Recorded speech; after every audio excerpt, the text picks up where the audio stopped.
प्यारे साथियों, आप सभी का स्वागत करता हूं अपने YouTube परिवार MRS स्टडी में।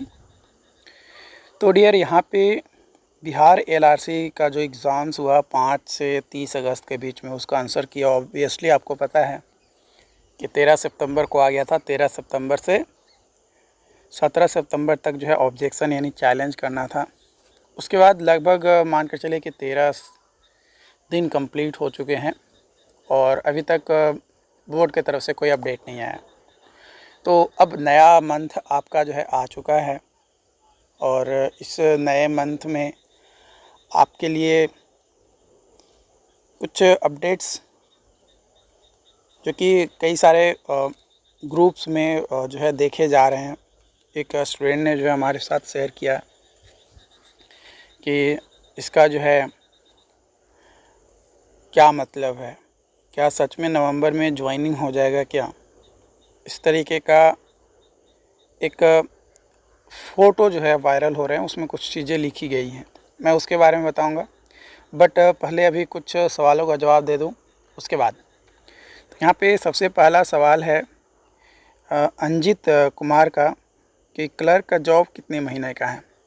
देखो डियर, जॉब मिनिमम 1 साल रखेगा, मिनिमम 1 साल, ठीक है, मिनिमम 1 साल, ठीक है। और मैक्सिमम डिपेंड करता है गवर्नमेंट के ऊपर, है ना। मैक्सिमम डिपेंड करता है गवर्नमेंट के ऊपर कि वो कितने साल तक रख सकता है, 3 साल, 4 साल, 5 साल, 6 साल, या आपका जब तक एज ख़त्म ना हो जाए तब तक वो कितने साल तक भी रख सकता है, वो गवर्नमेंट के ऊपर डिपेंड करता है। लेकिन मिनिमम जो है आपका 1 साल रखेगा, 11 महीना मिनिमम रखेगा। 1 साल ही होता है, 11 महीना मतलब 1 साल आपका मिनिमम रखेगा। ओके, बिल्कुल। नोटिफिकेशन में कई सारी चीज़ें हैं जो क्लियर नहीं किया गया है, वो चीज़ें आपको खुद से अंडरस्टैंडिंग करनी होगी। जैसे रिज़र्वेशन को लेकर कोई ज़्यादा खास वहाँ पे बात नहीं की गई है, लेकिन रिज़र्वेशन में ये लिखा गया कि जो गवर्नमेंट का रूल्स है उसके अनुसार आपको रिज़र्वेशन दिया जाएगा, तो ऑब्वियसली वो दिए जाएंगे, तो उसके लिए आपको टेंशन लेने की ज़रूरत नहीं है। अगला सवाल है यहाँ पे कि सर DV के लिए फुल वीडियो बनाइए। तो देखिए डियर, DV के लिए फुल वीडियो क्या बनाना है, आपको सारे डॉक्यूमेंट तैयार करके रखने हैं। चलिए एक बार फिर से मैं डॉक्यूमेंट बता देता हूँ कि कौन कौन से डॉक्यूमेंट आपको तैयार रखने हैं। तो यहाँ पे आप देख सकते हैं लिस्ट ऑफ डॉक्यूमेंट्स, कौन कौन से लिस्ट हैं। देखो, सबसे पहले आपके पास मैट्रिक का मार्कशीट और सर्टिफिकेट। अब कई सारे लोगों के पास जो बिहार से पास आउट करते हैं तो वहाँ पे 3 साल के बाद ओरिजिनल सर्टिफिकेट दिया जाता है, लेकिन डिप्लोमा में एडमिशन जब लेने जाते हैं तो उसमें प्रोविज़नल सर्टिफिकेट चलता है। तो अगर आपके पास प्रोविज़नल है तो वो भी आपका वैलिड रहेगा। अगर आपके पास ओरिजिनल आप अगर अपने स्कूल से, हाई स्कूल से या कॉलेज से लेकर आ जाते हो तो भी वो भी काम करेगा। तो प्रोविज़नल है तो प्रोविज़नल, ओरिजिनल है तो ओरिजिनल, दोनों ही आपका जो है यूजेबल होंगे मैट्रिक के प्रमाण पत्र यानी सर्टिफिकेट के तौर पे। ओके, ये जो मैट्रिक का मार्कशीट और सर्टिफिकेट जो लगेगा ये बस प्रूफ के लिए रहेगा कि हाँ आप का एज जो है ये है ना। उसके बाद आपने जो डिप्लोमा किया है ना, चाहे जहाँ से भी किया हो, जैसे अदर स्टेट में ईयर वाइज होते हैं, तो 3 ईयर का 3 गो मार्कशीट और 1 सर्टिफिकेट। वही अगर डिप्लोमा में बात किया जाए बिहार में, बिहार पॉलिटेक्निक, तो उसमें 6 सेमेस्टर होते हैं, 6 मार्कशीट आपके होंगे। अगर आपका कैरी लगा था, है ना, तो वो भी आपका चाहिए, है ना। जितना मार्कशीट आपके पास अवेलेबल हैं सारे मार्कशीट आपको जो है यहाँ पे चाहिए। उसके बाद सर्टिफिकेट। ओके, उसके बाद जाति में NCL यहाँ पे जो है बोला जा रहा है, जो कि वित्तीय वर्ष का अस्थायी निवासी का आपका होना चाहिए। यहाँ पे जिसमें आप अप्लाई कर रहे थे उसमें हो सकता है कि आप पुराने NCL से अप्लाई कर दिए हों, है ना। लेकिन जब आप डॉक्यूमेंट वेरिफिकेशन करवाने जाइएगा, ठीक है, जब आप डॉक्यूमेंट वेरिफिकेशन जाइएगा तो दूसरा बनवा लीजिए, है ना, नया भी बनवा लीजिए, क्योंकि आपका नया भी में भी देखो, नया वेरीफाई करने के लिए बस मांगेगा, देखने के लिए कि नया तुम बनवाए हो या नहीं बनवाए हो। वो ये चेक करना चाहता है कि आप अपने पोस्ट के लिए, आप अपने जॉब के लिए या डॉक्यूमेंट वेरिफिकेशन के लिए आप कितना सीरियस हो। ठीक है, तो NCL जो है आपका नया भी बनवा लो और जो पुराना वाला आपका था वो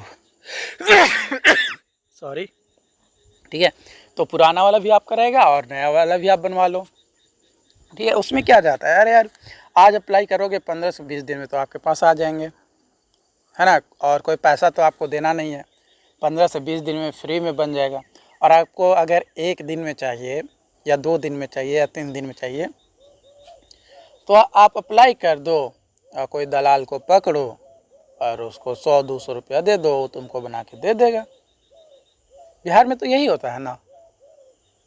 मुझे पता है कि इस चीज़ को लेकर बहुत सारे लोग बोलेंगे कि तुम ऐसे बोल देते हो।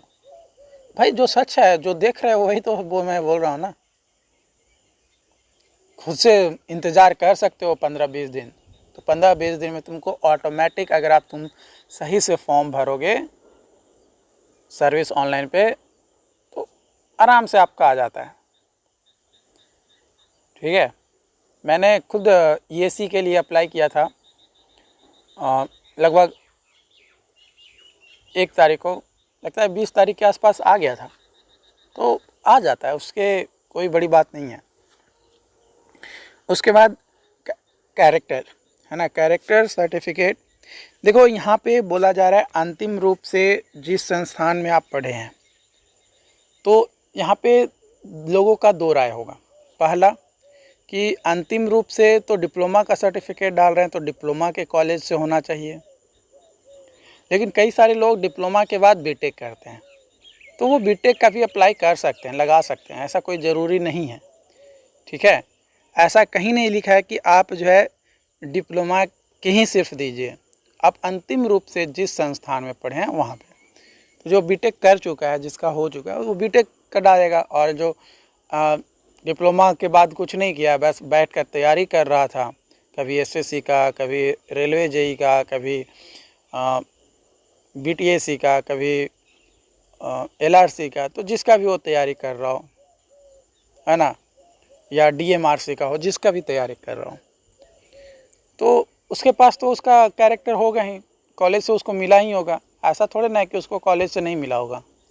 ठीक है, 3 साल 4 साल पहले ही लिया होगा या 2 साल पहले लिया होगा, क्या दिक्कत है तो उसके पास ना उस कॉलेज का ही तो चाहिए, कॉलेज का ही तो चाहिए ना।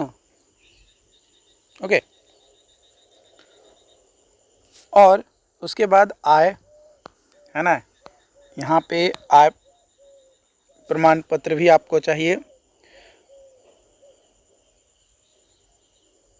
जो कि आवश्यकता अनुसार काउंसलिंग के समय प्रस्तुत किया जाना है ना, मतलब ये बस दिखाने के लिए। ठीक है, अगर आपके पास EWS है तो EWS लेकर जाइएगा, नहीं है तो कोई दिक्कत नहीं है। ठीक है, नहीं है तो नहीं चाहिए। उसके बाद जो फ़ोटो हाल ही में आपने खिंचवाया हो, है ना, लेटेस्ट फ़ोटो मांगा जा रहा है, पुराना नहीं। जो फॉर्म में आप लगाए, कोई ज़रूरी नहीं है कि वही फ़ोटो आपके पास हो। ठीक है, जो फ़ोटो आप फॉर्म पे डाले हो, कोई ज़रूरी नहीं है वही हो। अगर उसके बाद भी अगर आपने फ़ोटो खिंचवाया है ना, तो वो फ़ोटो भी आपका चलेगा। बिहार के स्थायी प्रमाण पत्र यानी निवासीय, है ना, रेसिडेंशियल जिसको कहते हैं, तो वो आपका चाहिए। उसके बाद आपका जो है DQ, अगर आप फिजिकली डिसेबल्ड हैं तो वो आपका लगेगा, है तब, नहीं है तो कोई ज़रूरी नहीं है। और ये जो फिजिकली डिसेबल्ड हैं, ये आपका प्रमाण पत्र तो उसमें देखेगा ही, लेकिन आपको रीवेरीफाई करने के लिए कहेगा, और वो प्रमाण पत्र आपको बनवाना पड़ेगा। कहाँ से? PMCH, IGIMS, SKMS जो मुजफ्फरपुर में है ना, फिर भागलपुर में और गया में, ये 3-4 जगह के मेडिकल कॉलेजेस हैं जहाँ से आपको जो है वेरिफिकेशन मांगेगा। भाई वहाँ से आप जांच करवाओ, वहाँ से हमें वेरिफिकेशन करवाओ कि हाँ तुम जो है, जो तुम सर्टिफिकेट दिखा रहे हो कि भाई 40% या 50% जितना भी प्रतिशत का आप डिसेबिलिटी दिखा रहे हो वो तुम्हारा सही है ना, ये मतलब प्रमाणित करवाने के लिए तो वो बोर्ड आपको बताएगा, तो वहाँ से जो है आपको करवाना होगा। उसके बाद अगर आपके नाना नानी या दादा दादी जो है स्वतंत्रता सेनानी के थे तो वो उसका प्रमाण पत्र लगेगा। उसके बाद और यहाँ पे नीचे कुछ दिया गया है क्या? नहीं, अब नहीं है। अब यहाँ पे मैं कुछ डॉक्यूमेंट्स और लिख रहा हूँ जो आपके लिए ज़रूरी हैं। तो 11 नंबर में लिखो एडमिट कार्ड ऑफ LRC। ठीक है, जो आप LRC का एग्ज़ाम दिए ना, ठीक, तो इस LRC का आपके पास एडमिट कार्ड होना चाहिए। 12 नंबर में स्कोर कार्ड या फिर रिज़ल्ट जिसको कहते हैं, रिज़ल्ट या फिर रैंक कार्ड ऑफ LRC। ठीक, उसके बाद 13 नंबर में आपको application form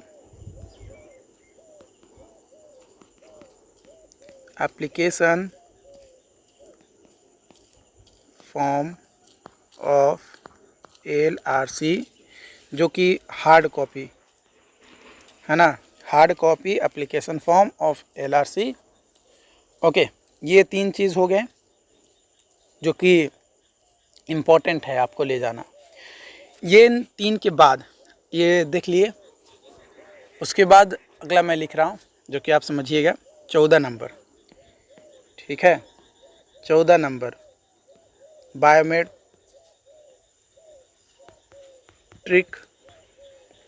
form and check slip. ठीक है, बायोमेट्रिक फॉर्म और चेक स्लिप ये आपका लगेगा। ओके, ठीक है, यहाँ तक कोई दिक्कत नहीं। तो ये टोटल डॉक्यूमेंट्स आपके यहाँ पे मैंने जो है बता दिया, टोटल 14 डॉक्यूमेंट्स लगेंगे। और 15 नंबर में आप इसको एज ए ऑप्शनल लेकर चल सकते हो। मान लो कि कई सारे लोग बीटेक का जो है आचरण देंगे, यानी कैरेक्टर सर्टिफिकेट जो है जमा करेंगे, तो उस कंडीशन में हो सकता है कि आपका बीटेक का बोलेगा कि आप मार्कशीट और डॉक्यूमेंट्स जस्ट दिखाओ, हमें बस दिखाओ, प्रूफ के लिए ज़रूरी नहीं है, बस वो अपने लेवल पे चेक करने के लिए बस कि हाँ तुम बीटेक की कर रहे थे, किए हो इस समय तक, है ना, वो बस एक प्रूफ के लिए, वो ज़रूरी नहीं है, लेकिन वो प्रूफ के लिए आपसे मांग सकता है। तो ये ऑप्शनल है ना, ये ऑप्शनल है, ये आपका मांग सकता है। क्योंकि अभी BSFC का जो है काउंसलिंग जो कि हुआ डॉक्यूमेंट वेरिफिकेशन, तो उसमें ग्रेजुएशन नहीं लिखा हुआ था कि ग्रेजुएशन का आपको जो है चाहिए, बस MSc का चाहिए, बट फिर भी कई सारे लोगों से जो है ग्रेजुएशन का फिर भी मांग दिया गया। ठीक है, तो कई बार कुछ डॉक्यूमेंट्स नहीं भी लिखे हुए रहते, बट फिर भी वो आपका है तो आप उसे साथ में लेकर चले जाइएगा। मे भी वो आपसे मांग दे कि हाँ ये किए हो तो दिखाओ। ठीक है, तो कोई भी 1-2 प्रूफ, मिनिमम 8 सेमेस्टर का भी अगर आपके पास मार्कशीट रहेगा तो उससे आपका काम चल जाएगा। ओके, या सर्टिफिकेट आपका आ गया तो सर्टिफिकेट ज़रूरी है। अब आगे ये जो फ़ोटो है कई सारे ग्रुप्स में सर्कुलेट हो रहा है, तो हमारे पास एक स्टूडेंट के द्वारा शेयर किया गया, जिसमें यहाँ पे बताया गया है कि जो 10,101 जो विशेष सर्वेक्षण कर्मी का जो नियुक्ति है ना, नव नियोजित, वो होने वाला है नवंबर महीना में। ठीक है, और जो कि एक तरीके से कह सकते हो कि सही भी है। नवंबर महीना में प्रारंभ होगा, लेकिन यहाँ पे देखो नवंबर महीना में ऑब्वियसली स्टार्ट हो जाएगा, क्योंकि मैं भी बता रहा हूँ, देखो लगभग 25 से 30 हज़ार है ना, लगभग 25 से 30 हज़ार को डॉक्यूमेंट वेरिफिकेशन के लिए बुलाएगा। ठीक है, लगभग 25 से 30 हज़ार जो है डॉक्यूमेंट वेरिफिकेशन के लिए बुलाएगा। ओके, जो कि अगर बात किया जाए, काउंसलिंग अगर स्टार्ट होता है नवंबर में, 1 नवंबर से अप्रॉक्सीमेटली, या 27-28 अक्टूबर से भी, तो लगभग 10 दिन, हाँ 10 दिन मान कर चलो, 10 दिन आपका लेगा ही। 10 दिन में आपका डॉक्यूमेंट वेरिफिकेशन हो जाएगा। अगर एक दिन में 2000 को बुलाता है तो 10 दिन में आराम से हो जाएगा। 2 से 3 हज़ार अगर एक दिन में बुलाता है तो। अब डिपेंड करता है कि कितने लोगों को बुला रहा है और कितने लोगों को वो रिज़ल्ट देता है, क्योंकि अब फाइनली अब रिज़ल्ट आएगा, उसके बाद ही पता चलेगा। तो बस ज़्यादा दिन अब आपको और इंतज़ार करने की ज़रूरत नहीं है। बस मान के चलिए कि 10 से 15 दिन के अंदर आपका रिज़ल्ट आ जाएगा। हो सकता है पहले भी आ जाए, बट मैक्सिमम मान के चलिए कि 10 से 15 दिन के अंदर आपका रिज़ल्ट आ जाएगा। और ये जो नोटिस जो वायरल हो रही हैं, कहीं ना कहीं ये सच है। ठीक है, बस देखना ये है कि ये कितना प्रतिशत सच हो पाता है, क्योंकि कई सारी चीज़ें डॉक्यूमेंट पे तो लिख दिया जाता है, लेकिन एक्चुअल चीज़ें में होती नहीं है। ठीक है, कुछ ना कुछ डिले हो ही जाती है, 2-4 दिन आगे पीछे। तो अगर नवंबर लिखा है तो नवंबर में ये तो नहीं लिखा है कि आपका 31 नवंबर के होगा, या 30 नवंबर के होगा, या 28 नवंबर के होगा, है ना। आपका बस लिख दिया नवंबर। नवंबर में डेट फिक्स रहता तब एक 100% बोल सकते थे, तो वो दिसंबर भी जा सकता है। कई सारे लोग बोलेंगे कि 31 नवंबर कैसे होता है, तुम गलती बोल दिए। अरे बस बोल दिए, एक एग्ज़ाम्पल के तौर पे मैंने बताया। कुछ चीज़ें होती हैं जिसको अगर करेक्ट नहीं करें ना, लोग समझ ही सकते हो कि क्या बोलना चाहते हैं। तो ये चीज़ें हैं। बाकी इससे रिलेटेड जो भी अपडेट्स होंगे आप लोगों के साथ जो है शेयर किया जाएगा, और अपने दोस्तों के साथ इसे ज़रूर शेयर करें, ताकि उन्हें भी जो है इससे रिलेटेड हर अपडेट हमारे चैनल के थ्रू उन्हें पता चल सके। Okay, thank you.